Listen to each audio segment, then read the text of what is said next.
Sebanyak 450 orang warga Kampung Ciherang, Desa Cijangkar, Kecamatan Nyalindung, Kabupaten Sukabumi yang tercatat sebagai korban bencana pergerakan tanah terlihat bersemangat mendatangi Puskesmas Cijangkar, Kecamatan Nyalindung pada pelaksanaan vaksinasi anti COVID-19. Walaupun kondisi rumah dan tempat tinggalnya telah porak-poranda akibat dihantam bencana pergerakan tanah beberapa waktu lalu, namun niat dan semangat warga korban bencana ini tetap tinggi dalam mendapatkan vaksinasi.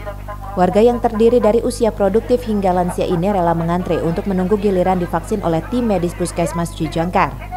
Untuk mensosialisasikan pelaksanaan vaksinasi ini, tim medis Puskesmas Cijangkar hanya mengandalkan para kader Posyandu sebagai ujung tombaknya, mengingat Kampung Ciherang tercatat sebagai wilayah desa terpencil yang tak memiliki jaringan internet.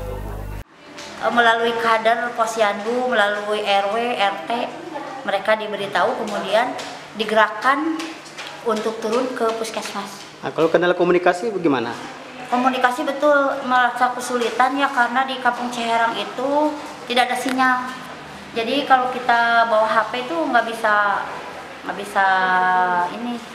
nggak ada sinyal aja, jelek gitu.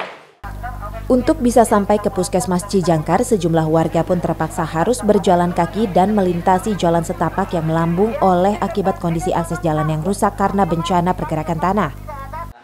Kalau kendala akses sih, tentunya akses ya. Karena paling jauh itu emang khususnya se-Desa Cijangkar itu paling jauh daerah Ciherang, dan aksesnya lumayan jauh juga karena hari ini mutar.